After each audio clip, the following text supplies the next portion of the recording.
Usted tiene una Biblia, quiero que la agarre y quiero leer un pasaje para comenzar en esta mañana. Quiero que vaya conmigo a Primera de Crónicas, capítulo 12. Crónicas, no Corintios, Crónicas.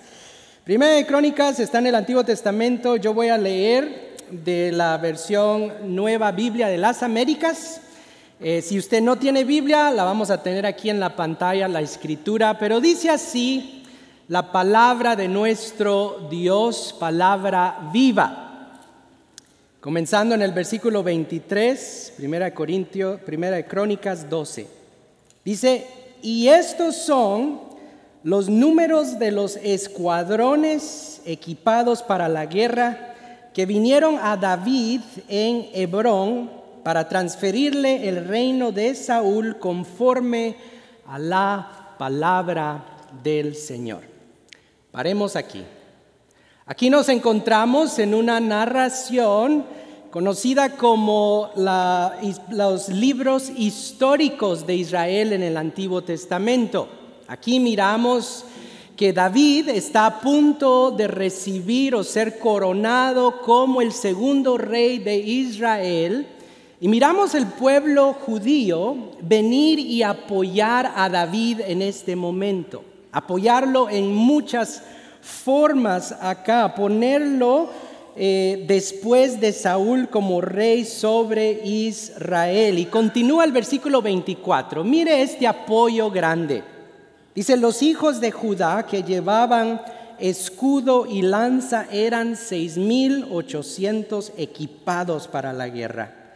De los hijos de Simeón, hombres fuertes y valientes para la guerra, 7,100. De los hijos de Leví eran 4,600 y Joiada, príncipe de la casa de Aarón, y con él 3,700. También Sadoc, joven fuerte y valiente, y de la casa de su padre 22 capitanes. De los hijos de valientes de Saúl 3,000, porque hasta entonces la mayor parte de ellos había permanecido fieles a la casa de Saúl.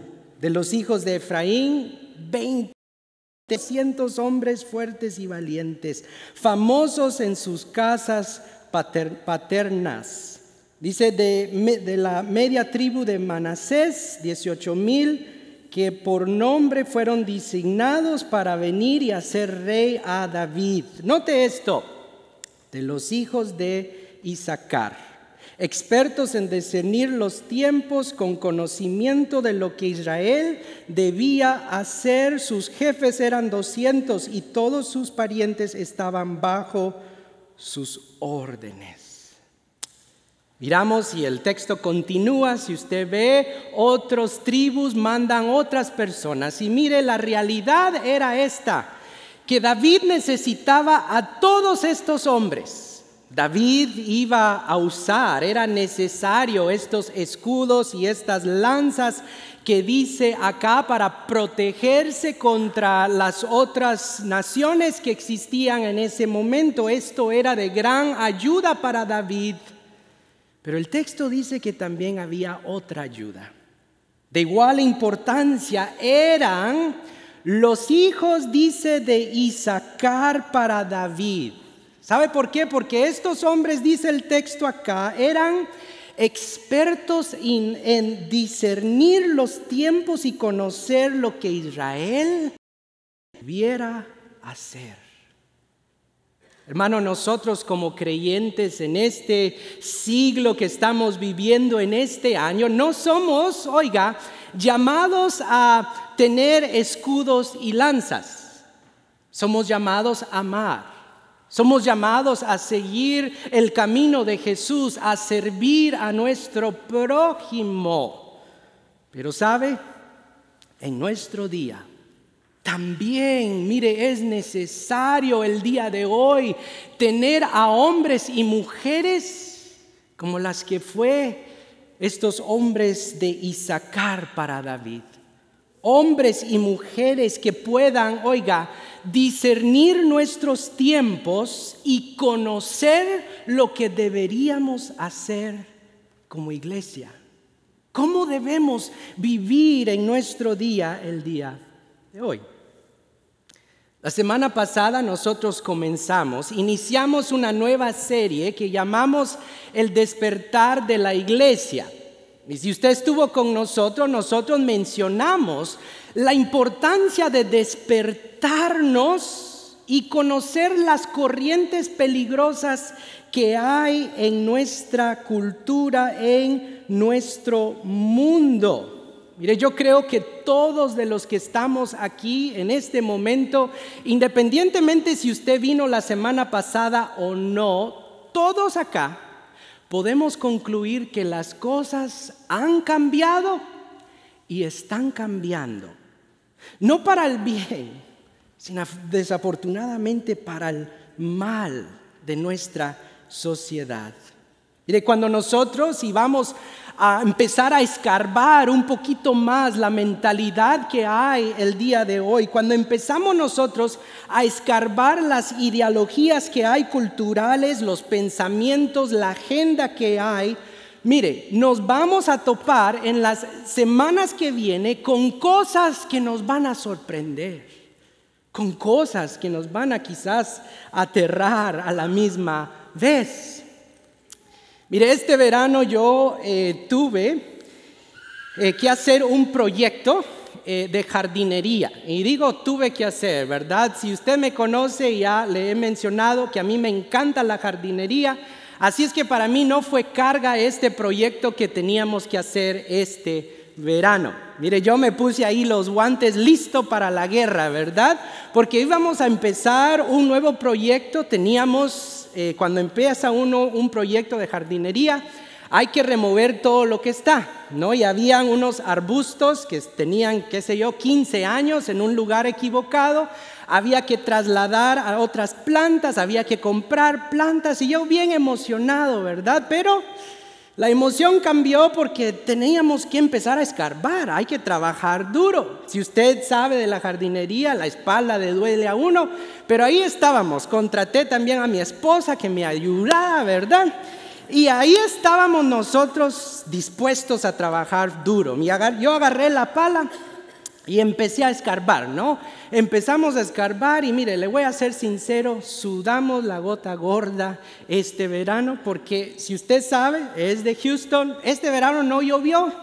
Así es que la pala, mire, yo le echaba toda la fuerza que podía y así literalmente se iba en la tierra, puro cemento la tierra cuando estábamos trabajando. Así es que nos costó y ahí como pudimos le echamos agua y va a escarbar y escarbar.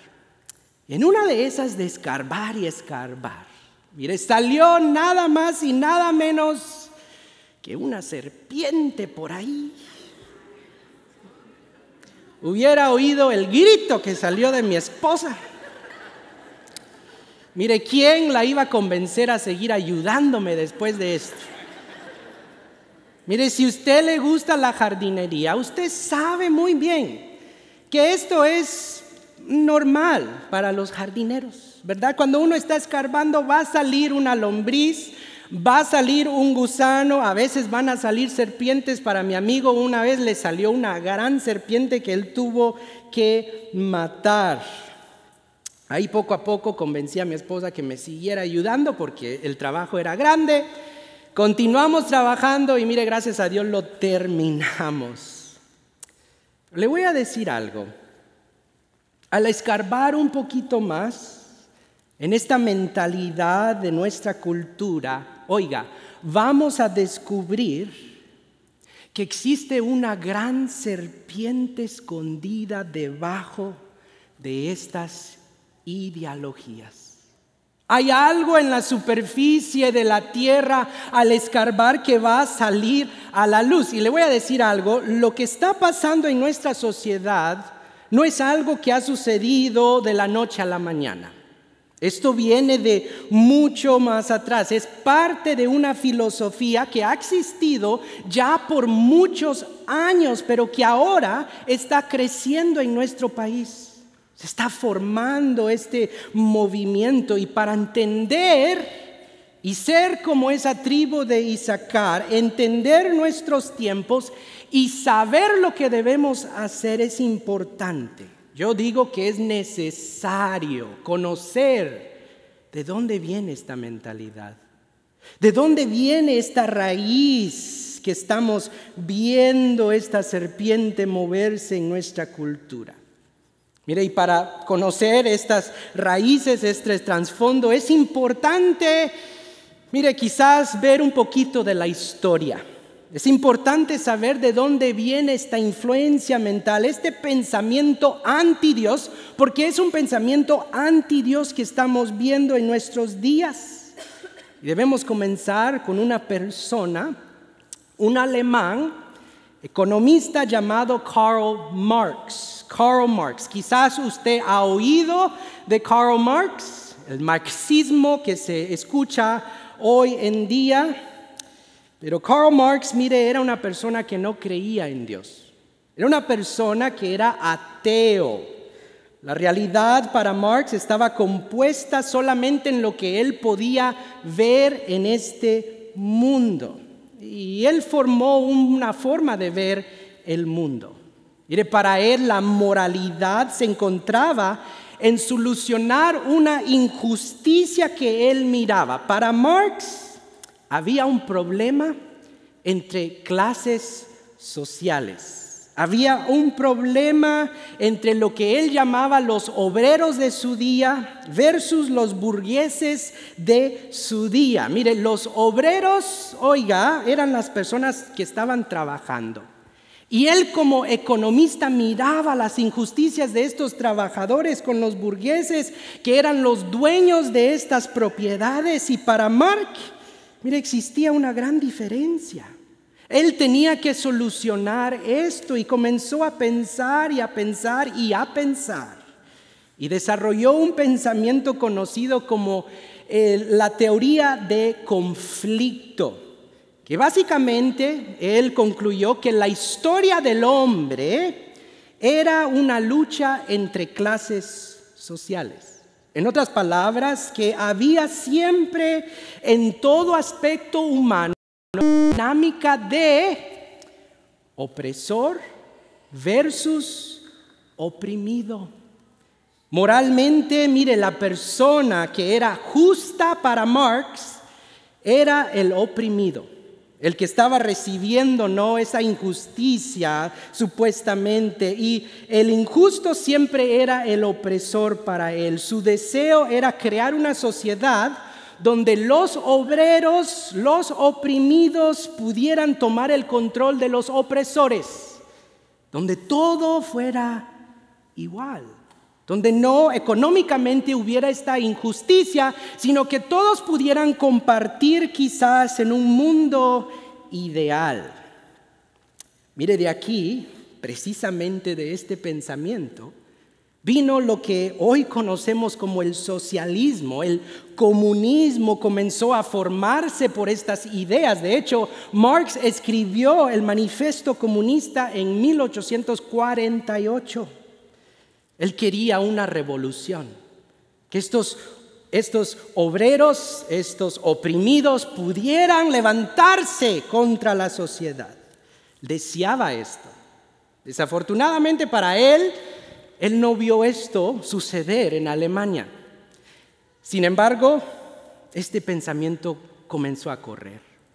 Lo vemos tomar fuerza en Rusia, en la creación de la Unión Soviética en ese entonces. Mire, la semilla del pensamiento fue plantada y desafortunadamente en la historia continuó. Años después tenemos que tomar en cuenta otro hombre, un hombre italiano llamado Antonio Gramsci, que también tenía pensamientos marxistas en ese entonces, y él quería tratar la manera de pensar del por qué no había surgido la revolución de Marx. Y él comenzó a preguntarse cuál fue el problema, y él llegó a la conclusión que existía un sistema más grande que estaba manipulando todos los aspectos sociales. Mire, él concluyó que la revolución que Marx comenzó viendo solamente la parte económica. Esa revolución, para que realmente surgiera, tenía que comenzar en otras áreas sociales también, no solo en la parte económica. Mire, él plantó esta idea de realmente ser crítico y evaluar las cosas, y después comenzó otro desarrollo, otra escuela se formó, a esta vez no solamente de un individuo, sino de varios marxistas, pensando en este lente de opresor versus oprimido, y se estableció la escuela que se conoce como la escuela de Frankfurt, que comenzó en la ciudad de Alemania, Frankfurt, Alemania. La escuela de Frankfurt, compuesta de varios hombres, creó lo que se conoce como la teoría crítica. Ellos agarraron la teoría de conflicto, opresor versus oprimido, y comenzaron a criticar todas las áreas sociales con ese lente. Y concluyeron lo siguiente. Concluyeron que la opresión social se encontraba, mire, no solamente en la economía, sino en la cultura. Había un opresor en la cultura versus un oprimido. Había un opresor versus un oprimido en la política, en la educación, en razas humanas, en los sexos de la persona. Y el objetivo de esta escuela era remover esta opresión, crear algo nuevo, una revolución. Mira, la escuela de Frankfurt, después de la Primera Guerra Mundial, se fue a otros países de Europa, eventualmente aterrizaron en esta nación, en la ciudad de Nueva York, en el año 1935.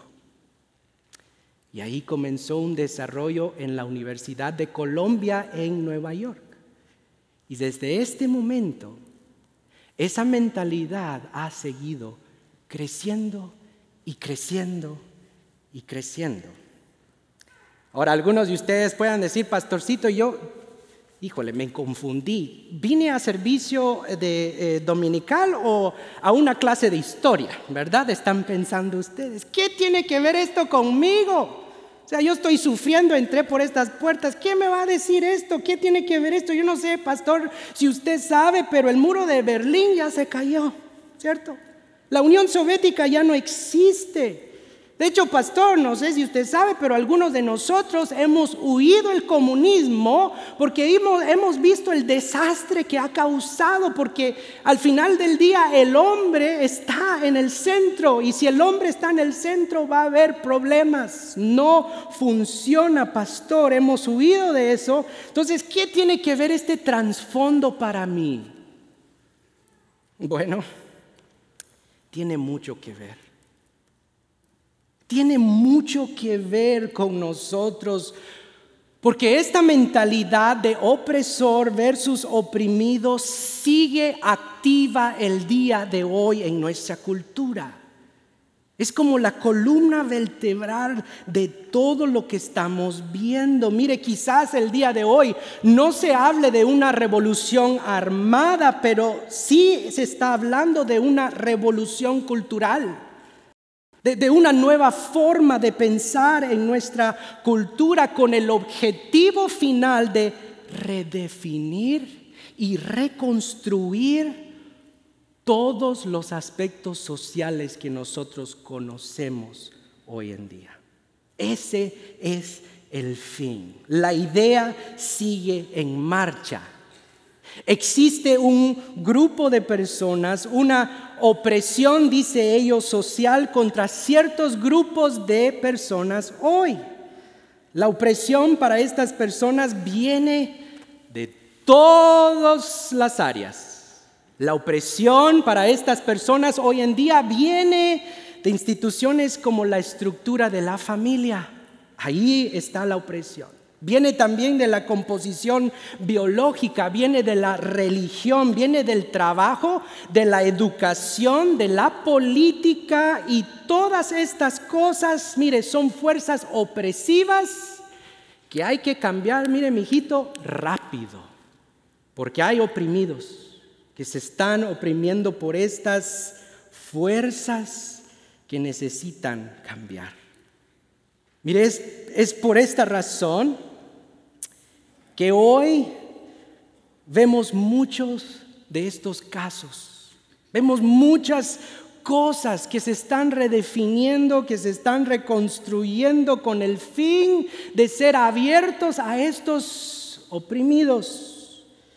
La identificación de género, por ejemplo. ¿Se recuerda usted las formas que uno llenaba quizás para un trabajo en la escuela, cuando estaba tomando examen? Decía su nombre, apellido, dirección, sexo, masculino, femenino. Si usted se recuerda esas formas, mire, esas formas el día de hoy ya no son suficientes. Deben ser más inclusivas a los que se sienten oprimidos el día de hoy.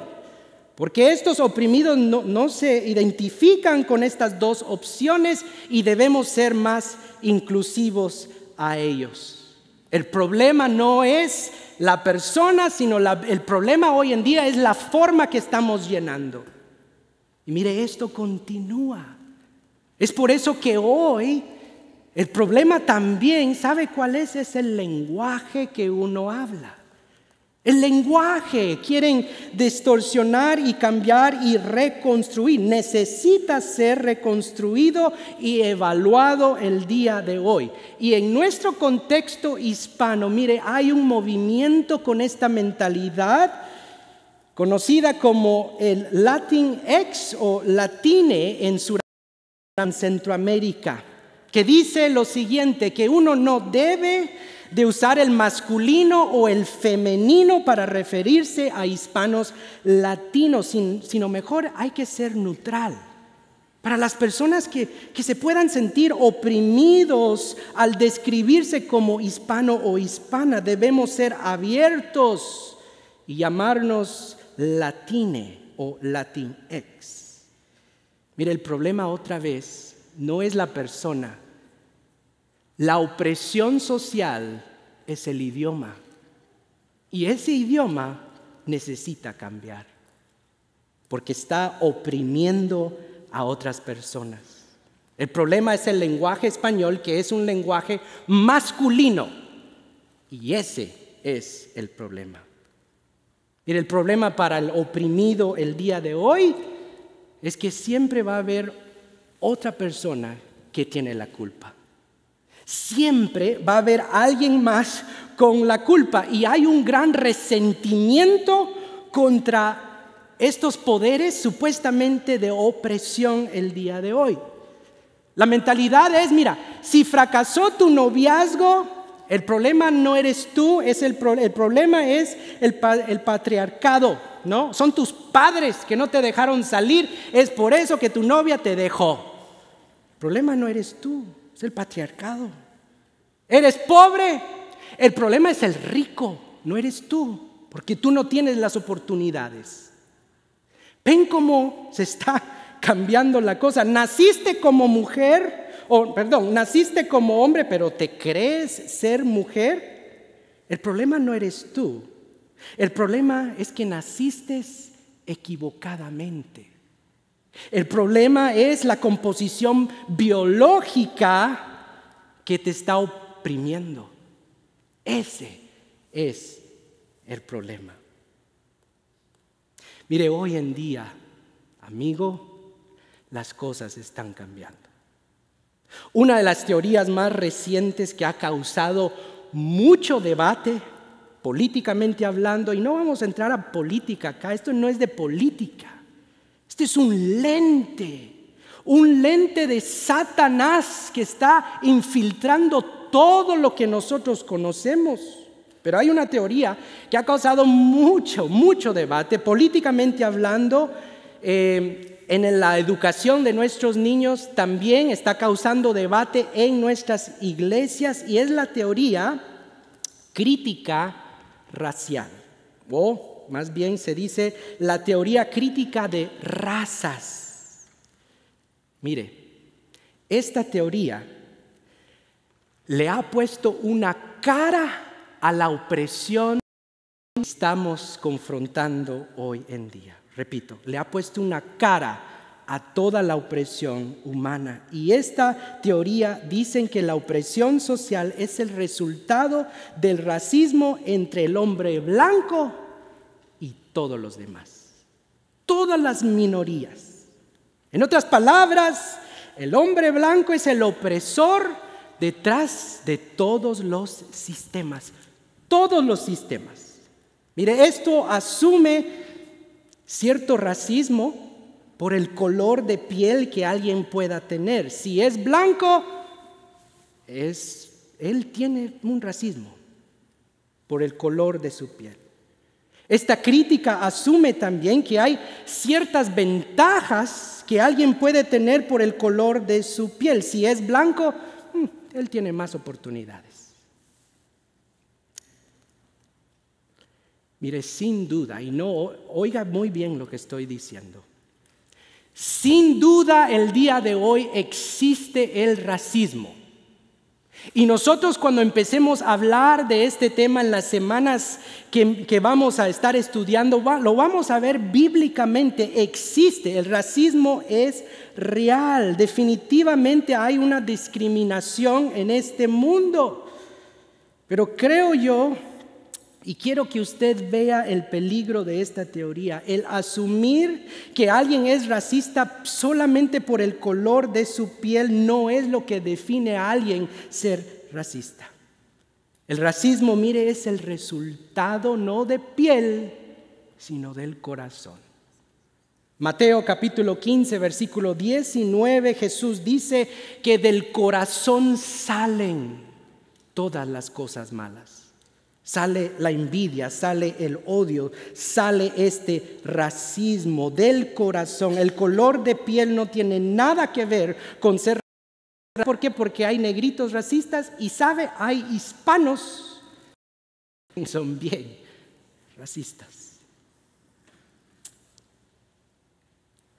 ¿Ven ahora el gran peligro que estamos confrontando? ¿Ven ahora la importancia de conocer un poquito más de por qué está todo ahorita reconstruyéndose? ¿Cuál es el problema? Mire, aquí es el problema. Esto está afectando todo el día de hoy, hermano, hermana. Sin duda estamos siendo confrontados con una agenda que va a destruir y engañar a medio mundo. La serpiente que quiso redefinir lo que Dios le instruyó a Adán y Eva, sigue activa en nuestro día. Se encuentra escondida en las áreas fundamentales de nuestra sociedad. Los peligros son enormes. Son enormes. Y para resumir, mire, le quiero dar 2 peligros fundamentales, pero no solamente peligros, sino le quiero dar unas verdades bíblicas también. Una alternativa a lo que nosotros vamos a estar viendo y estamos confrontando. Miren, necesitamos saber que esta mentalidad cultural del día de hoy, número 1, el primer peligro es que, número 1, es anti-autoritaria. Mire, ellos no les gusta la autoridad. De hecho, quieren destruir toda autoridad en la primicia de ser una institución opresiva. No respetan la autoridad, la quieren remover a la autoridad. Quitan, en ciertos lugares, protecciones. Quitan y hacen y remueven autoridades. Y mire, donde no hay autoridad, donde no hay reglas, habrá caos, habrá destrucción. Es como un tren. Imagínese usted un tren sin rieles de guiar este tren. El tren se hace un desastre. El tren no se puede mover hacia adelante. Debe de haber ciertos rieles, debe de haber ciertas reglas, debe de haber autoridades. ¿Sabe por qué? Porque nosotros somos seres humanos y el que nos creó es la autoridad suprema de todas las cosas. Él va a decir en su palabra que las autoridades vienen de Él. Son instituidas por Él bíblicamente. Romanos 13:1 dice así: sométanse toda persona a las autoridades que gobiernan, porque no hay autoridad sino de Dios, y las que existen por Dios son constituidas. Él es la autoridad y mire, Él nos da estas reglas, oiga, no para oprimirnos, sino para ayudarnos. No se trata de opresión, se trata de seguridad como seres humanos. Se trata que Él es bueno y sabe el bien que nosotros necesitamos. El peligro número 2 de este pensamiento, de esta mentalidad, es que es antiverdad también. En este pensamiento de hoy en día no existe una verdad absoluta. Cada verdad es relativa. Si tú piensas de una forma, tú tienes el derecho de pensar como quieras pensar. Todo es relativo a experiencia de cada quien. Pero escucha lo que el Salmo 119, versículo 160 dice. Dice así: la suma de tu palabra, esta verdad que nosotros tenemos inspirada por Dios, dada por gracia a nosotros, la suma de tu palabra es verdad, y eterna cada una de tus justas ordenanzas. Jesús en otra ocasión dice, mire, si ustedes permanecen en, otra vez, mi palabra, verdaderamente son mis discípulos, y dice, si comenzamos a indagar acá, conoceremos la verdad y la verdad os hará libres.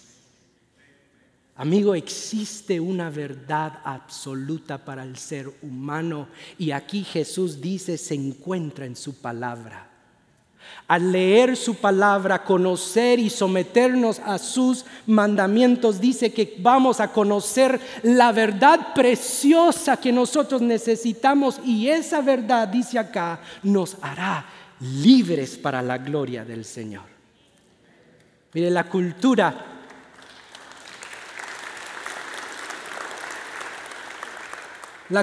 nos va a decir que el hombre y pensamientos es lo más importante. Lo más importante para el joven, para la mujer, es lo que él diga y lo que él sienta hacer. La Biblia nos va a decir que lo más importante para nosotros es seguir a Dios y su palabra. Él es lo más importante, que Él y no nosotros tenemos la última palabra. La cultura nos va a decir que el problema tiene que ver con una opresión exterior. Ellos son el problema. La Biblia, amigo, perdona que te lo diga, va a decir que no es alguien más con el problema somos nosotros. La Biblia dice que cada uno de los que estamos sentados estamos respirando el aire libre por gracia de Dios. Cada uno de nosotros hemos fallado el blanco. La Biblia llama eso pecado, amigo, hermano, y dice como resultado del pecado, cada uno de nosotros merecemos morir, estamos destituidos a muerte, no solamente físicamente, sino espiritualmente, pero gracias a Dios. Gracias a Dios, dice Romanos 5:8, que Dios, pero Dios, aun siendo pecadores, nos amó tanto que murió por nosotros. Pagó el precio por cada uno de los que estamos acá. Es por gracia. Mire, la libertad que nuestro mundo está buscando en realidad no es libertad, es destrucción. Al final del día, todo se destruye porque el problema somos nosotros y nadie más. Nadie más. Amigo, existe el día de hoy algo mejor. Existe algo mejor. Jesús lo dijo de esta forma. Dice, yo soy el camino, yo soy la verdad y la vida. Nadie viene al Padre sino por reconstruir algo, por derrumbar algo, por llamar algo opresión. No. Nadie viene al Padre si no es por mí. Mire, estas palabras son radicales en ese día y son radicales para nuestro día. Pero amigo, no hay palabras más preciosas para nosotros. No hay palabras más importantes para nosotros. Porque sabes, hay un camino. Hay un camino que lleva a la libertad. Hay un camino de verdad. Hay un camino con vida abundante para cada uno de los que estamos aquí el día de hoy. Y todas estas cosas, amigos, se encuentran en Cristo Jesús. Él es la única respuesta para el corazón necesitado. Para el corazón, mire, oprimido. Oigan esto. Si tú te sientes oprimido, estás buscando identidad, estás buscando algo, tienes frustraciones, si te sientes oprimido, amigo, no culpes a alguien más. Ven a Jesús, aquel que tomó la opresión de todo el mundo en Él mismo para darnos una nueva forma de vivir. Para quebrar toda opresión en nuestro corazón, para darnos la identidad que dice su palabra, que somos creación de Él. En ese séptimo día Él nos creó como la creación principal para declarar su imagen a esta creación, declarar que Él es Dios y Él vive para siempre, para someternos debajo de su voluntad.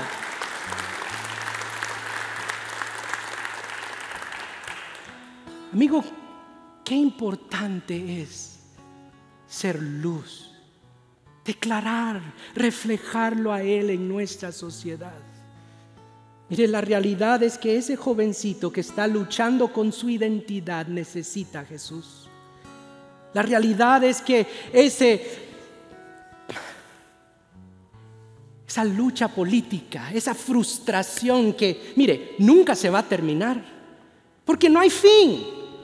¿Cuándo es el fin de todo esto? Si el hombre siempre está al centro. Mire, dejemos de correr y pelear y regresemos al Salvador. Sobre todas las cosas, Él es la solución para nuestra vida, para nuestra iglesia, para nuestra ciudad y para nuestro mundo. Jesús es todo.